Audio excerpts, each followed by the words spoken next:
Hi, I'm Josh Curvin. Welcome to another Death Battle prediction video. But first, we have two episodes to go over. Firstly, Dio versus Alucard. The fight, again, basically went about as expected. And the biggest thing with this fight is, holy shit, the animation was good. I think this is potentially, like, in the top running for best two or best episode of the season. The voice acting was pretty much spot on. The action was great. The uses of their powers was great. Just everything was really, really good. I even think that one of the concerns that I had going in was that with Takahata voicing Alucard, there might be a few, like, too many abridged nods, kind of. But the only one that they had was the best one they could have picked. Like, the only one they had was when Dio goes, like, "What are you?" And Alucard goes, "A real fucking vampire." Which, that's perfect. Dio's not actually a vampire, technically, so that line just works really, really well for it, as well as being, I think, the first line said by Alucard in the entire abridged. So, it works really well. Their reasoning was solid. There was one or two things that stuck out to me. First off, I think the cloud feat was a bit inflated. Dio didn't need it that high to win, but it seemed a bit higher than it should have been. But then even more lenience was given to Alucard.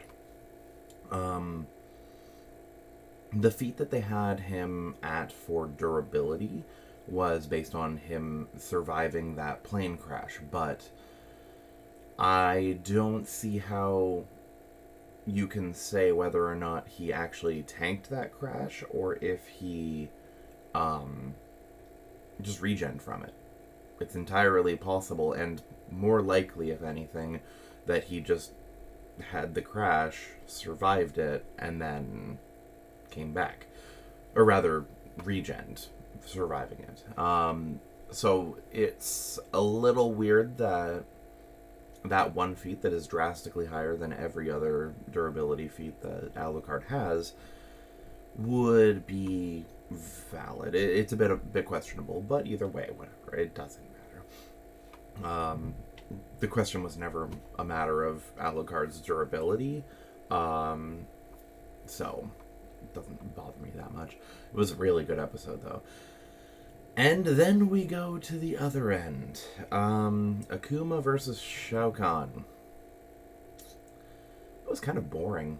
In a season with a lot of really, really good episodes, this one's probably taking up the rear so far in terms of the least interesting episode. The fight was, I want to say, really basic. And the final blow just kind of bothers me. Because, like, it's a Mortal Kombat character. They're known for their fatalities, so much so that NetherRealms has, like, traumatized their staff making them watch gory videos. But then they have an off-screen kill for Shao Kahn? That's very weird. Like, it was very much a limp, wet noodle of a kill. The fight was accurate, yeah, ultimately. I'm very glad that they used Hagar scaling, because fuck yeah, that's one of the things that's been in circulation a little bit recently in the in some discords and stuff like that. Is just that there's a feat that Hagar has that's like actually light speed, where he pile drives through the planet, and then in one of the manuals for a Final Fight game, it states that Hagar can move at light speed. So just those two in correlation with each other is kind of funny. They only used it for the attack potency of the explosion that he makes there, but I'm just glad to see it used at all. Alright, and with that, we get to Korra versus Storm. Man, Korra's fucked. Which is unfortunate, too. So Korra was one of the more speculated upon characters in terms of, like, who she'd be facing. Because everyone thought it was going to be Rey from Star Wars, which would have just been terrible. Like, the toxicity for that fight would have been really bad. And then there was Delsin from Infamous.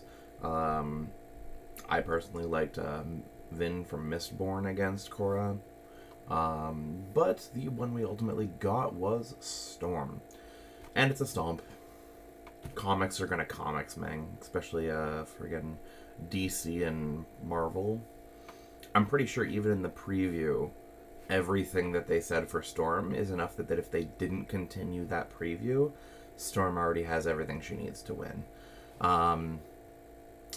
It's a little unfortunate, but oh well. There's a few things going in that I take a little bit of issue with. First off is the preview we saw. It very much seems like we're getting like a book one, like early book one Korra in the animation, which not the biggest fan of. Korra is one of those characters who started off very abrasive and then ended up being a really good character. So it kind of sucks that we're like, hey, let's just use the one that made people dislike Legend of Korra.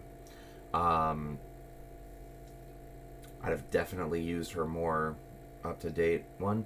This is kind of comparable to Shadow versus Ryuko, where the Ryuko that they used was very much like an early series one where she's like insulting Senketsu and that damn abrasive. She gets a lot better later in Kill la Kill, so it's very similar to that.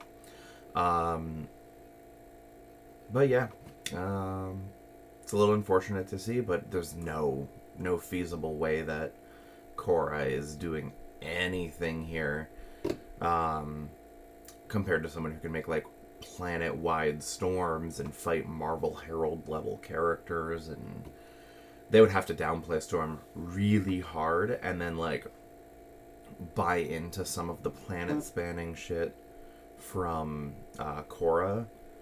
Like, I think Vatu technically covered the world in darkness, so you could maybe scale her to that, but then again, she didn't even fight Vatu herself. She used like the astral spirit form from the spirit tree, so it's like, would she even scale to that?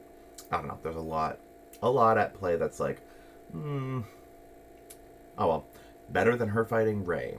And with that, I will see you guys for the next one, which I think is the finale, isn't it? No, Madara versus Aizen is going to be next, then the finale. Oh boy, Madara versus Aizen is next. That's going to be freaking weird. Anyway, bye.